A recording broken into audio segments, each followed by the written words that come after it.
Magandang hapon po, magandang araw sa inyong lahat. Gusto kong batiin kayong lahat ng Kong Hei Fat Choi. Siyempre, Chinese New Year po ngayon.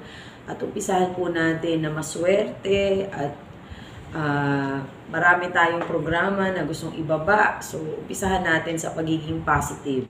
Kailangan maging maganda yung pang-araw-araw na pagising natin. Maganda kaagad yung gusto natin gawin sa buhay.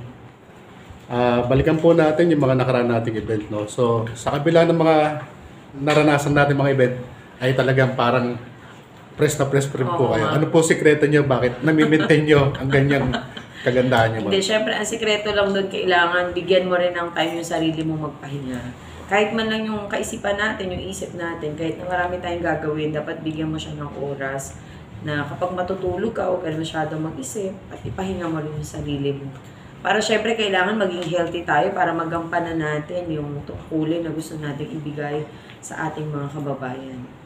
Ma'am, ano-ano po yung mga naging activity ninyo last few days, few months? Actually, sa sobrang dami, umpisahan natin ngayong January, pagpasok ng taon.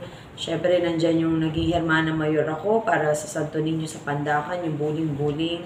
Pangalawa, Hermana Mayor ulit sa St. John Bosco, dito sa May Tondoret, sa District 1. After that, nagkaroon tayo ng fiesta, pa-concert sa San Andres Bukid, kung saan namigay tayo ng maraming papremyo sa ating mga kababayan. And bukod po dyan, syempre, yung mga senior citizen na online registration, patuloy pa rin. So, meron tayong kaliwat kanan ng mga invitations para sa darating na Valentine's Day. Ano yung nagsisilbi ninyong inspirasyon sa ginagawa niyo pong kawang gawa tulad ng pagbibigay tulong po sa mga senior citizen, then pamimigay po ng laruan tulad ng bola sa mga kabataan? Ano po yung nagsisilbing parang inspirasyon po ninyo? Actually, ang inspirasyon ko dyan, yung mga senior citizen at mga kabataan talaga.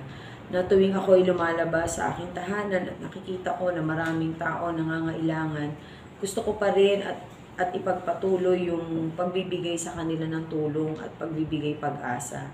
Kaya siguro hindi talaga hihinto yung katulad natin, lalo na kung hindi natin makita na maging maayos ang lahat. Ma'am, ano pa kaya yung aabangan ng ating mga kabayan na programa maliban sa mga nagdaang nagawa mo sa sobrang dami nun? Mukhang may bala ka pa yata gagawin. Ano pa kaya ito? Actually, talagang ang susunod na mga programa na gusto ko, magkaroon ng livelihood program yung mga senior citizen. Gusto kong magkaroon ng mas magandang komunikasyon sa mga kabataan. Mabigyan sila ng konting pangaral para sa Filipino values. Actually, gusto ko nga na magkaroon ako ng malaking event para sa mga bata na kung saan dito maglalaro lang kami ng piko, ng Chinese garter, yung mga laro nung araw na gusto ko maranasan nila ngayon. Para kahit paano makita nila yung talagang totoong laro na may kasama kang kaibigan. Kasi matututo ka rin makisama at saka yung feeling na masaya ka, iba yung makukuha mo talaga kapag meron kang kalaro. So yun yung gusto ko, magkaroon ako ng programa para sa mga kabataan na maiparamdam sa kanila yung talagang values ng Pilipino. Ano naman po, senior citizens, may bago po ba kayong hinanda para sa kanila? Actually, sa ngayon, ang talagang naisip ko yung livelihood program, paano ko sila matulungan, yes. Kasi syempre, hanggat nandito ang kahirapan, hindi pa rin talaga titigil na sila ay magkaroon ng problema, lalo na karamihan sa senior citizen natin nagagamot, kailangan ng pagkain na para sila ay lumusog. So, kahit pa paano maibsan o mabawasan yung kanilang hinaing doon na mabigyan sila ng livelihood program. Kahit simple lang, basta sila, kikita sila. Sa dami ng proyekto na nagawa mo sa Maynila, wala ka bang balak na makipag-partnership sa government? Actually, naisip ko naman na magkaroon ng collaboration o partnership. Pero for the meantime, gusto ko munang ilatag yung talagang programa na galing sa akin. And then from there, siguro palawakin na lang natin kasama o katuwang natin yung ahensya ng gobyerno. Pero sana hopefully, ang gusto ko talaga na sana yung ahensya mismo bumaba para makadagdag ng tulong din sa mga senior citizen at sa iba pang programa natin. Ma'am, dahil po sa district ko, kilala na po kayo. Mapabata, maganda po. Oo. Ano po ang pakiramdam niyo po na katulad po niyan, pag umiikot po tayo, marami po kayo na napapasaya ang mga tao. Kung ano yung nararamdaman Yes. ko. Actually, nasusurprise ako kasi pumapasok, hindi talaga pumapasok sa isip ko yung kilala na ako eh. Pero nare-realize ko lang siya every time bumababa tayo, tinatawag yung pangalan ko. So inisip ko, nako, ganun na pala tayo kahit papano na-appreciate. Pero hindi ko siya dinadala sa sa isip ko, kundi dinadala ko sa puso ko para mas lalo ko maramdaman na yung mga tao talaga kailangan natin tulungan. Ma'am, may mga tanong sa mga kababayan natin sa comment section sa mga upload natin. Mm-mm. Sa dami daw ng ginagawa mo, kailan kaya daw mauubos yung salapi ng mirror ka? Jesus Mariot. Napaano talaga, sorry. Actually, siguro lang yan, tamang management kung paano mo ma-handle yung finances. Talagang yun lang naman yung sekreto eh. Kasi sabi nga nila, kahit marami ka namang pera, kung hindi mo naman mamamanage, hindi rin tatagal. So siguro maswerte lang ako dahil kaya kong i-manage parehas yung finances at saka yung pagtulong sa mga kababayan natin. Ang sekreto lang dyan, kailangan alam mo kung ano yung priority. Kung ano yung mas mahalaga, tutukan mo. Kung ano yung mas makakatulong para sa'yo, tutukan mo muna. Then later on, pag lumago na yung financial, andyan na yung pagtulong para hindi ka mahirapan. Ma'am, sa dinabi-dami po ng mga naikutan natin, ano po masasabi niyo kasi meron po tayong mga kababayan na tinatanong nila kung ano yung plano mo, kung ano po plano mo talaga, kung tatakbo ka po ba o ano. Siguro malalaman na lang nila yung kung magpa-file na ako talaga dun sa mismong araw. For the meantime, sabi ko nga, ayoko munang haluan ng politika yung ginagawa ko kasi baka masira yung aking focus para sa tao. Kasi pag hinaluan natin ng politics talaga, ang dating kaagad sa'yo, parang gusto mo na lang talunin yung mga kalaban mo. So, syempre, kung ganun ang magiging paraan ko, masisira yung mga plano ko para sa programa. Kaya siguro hintayin na lang po natin until sa araw na ako ay magpa-file na ng candidacy. Kabataan at mga senior citizen na nanonood sa inyo. Para sa mga senior citizen po natin, alam po ninyo, bilang ako isang magulang po, ulit-ulit ko pong sinasabi, alam ko kung ano po yung nararamdaman ninyo.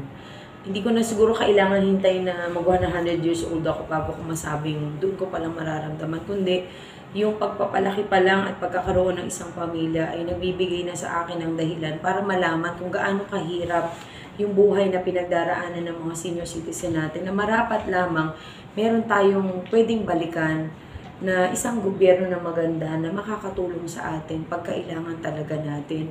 Kaya ang mensahe ko sa mga senior citizen, huwag po kayo mawala ng pag-asa kasi ako po naniniwala na katuwang po natin ang ating mahal na Presidente Bongbong Marcos na gagawin niya po ang lahat para tayo po ay mabigyan at matugunan ang ating mga pangangailangan, lalo na po pagdating sa inyong gamot at kalusugan na kayo ay humaba pa ang inyong buhay at yung mga benepisyo na maibibigay sa inyo ay talaga naman tututukan din po natin na yan talaga ay magampanan at mangyari po.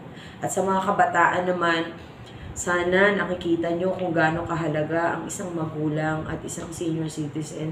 Sana makita ninyo na yung pagmamahal na ibinibigay sa inyo ay pagmamahal ng isang tunay na magulang talaga na walang makakapagbigay niyan kundi yung talaga nag-aruga sa iyo. Kaya sana, kahit hindi na natin balikan ng financial, at least yung respeto at pagtingin sa ating mga senior citizen ay hindi mawala. Ma'am, paano niyo po nababalanse yung oras niyo diyan po sa mga programa niyo?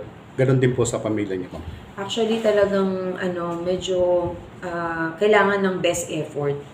Talagang ang sacrifice na sa akin talaga. So, kahit napagod ako, kapag talagang kailangan kong, yung pamilya ko, kailangan kong magampanan yung tungkulin ko, talagang I sacrifice myself para mabigyan yung oras. At sa labas naman, kailangan maging healthy tayo, laging positive. Kumbaga sa akin, hindi siya mahirap kasi ang sinasakripisyo ko lang naman sarili ko. Basta wag ko lang isacrifice yung family at yung ibang tao. Ma'am, sa gitna ng marami mong nagawa, ano yung balik sa'yo o ano yung naging aral sa'yo sa mga nagawa mo sa ating mga kababayan? Alam mo siguro yung aral na natutunan ko dito, talagang kailangan maging totoong tao ka. Kailangan maramdaman natin kung sino talaga yung totoong maglilingkod sa atin. Kasi marami at marami pa rin mga tao na naapektuhan na, naimpluwensyahan ng maling sistema. So tayo bilang malawak ang ating kaisipan, siguro tayo ang maging gabay sa kanila na maipakalat natin na kailangan talaga tayo magtulungan. Yun lang talaga, hindi na natin kailangan pang tumingin o maminta sa ibang tao, kundi gampanan na lang natin yung tungkulin natin bilang isang tao. How about ma'am sa inspiration? Inspirasyon ko syempre, bukod sa pamilya, syempre yung Panginoon. Siya rin talaga din nagbibigay sa akin ng liwanag tuwing ako ay nag-iisip na parang hindi ko na kaya. Pero every time na maiisip ko pa lang yun, binibigyan niya na kaagad ako ng paraan para maisip ko na siya ay nandyan palagi para sa akin. Ating mga nanonood, halata naman daw na gusto mo pumasok sa politika. Oo. So, gaano kahalaga sa iyo ang pagpasok talaga sa politika? Syempre hindi natin masisi yung ibang tao na gano'n ang maging pagtingin nila kasi sino nga ba naman yung magkaka-interest tumulong kung hindi yung mga pumapasok lang sa politika. Ang nakakalungkot lang kasi ako isang ordinaryong tao lang talaga ako. Yung aking kaisipan at yung ginagawa, parang feeling ko normal naman sa isang tao na gusto talagang tumulong. Hindi ko hinangad po na pumasok sa politika sa totoo lamang, pero siguro yun lang din yung paraan na meron tayo para maabot natin yung mga kababayan natin. Kaya ako naman, kung sakaling papasukin ko ang politika, siguro last priority ko na yun kung talagang kailangan lamang. Pero for the meantime, ang aking priority talaga, makababa ako ng programa, makatulong ako, at kahit sinong masalubong ko, masasabi ko sa sarili ko at sa kanya, hindi ako politician, kundi isang naratamang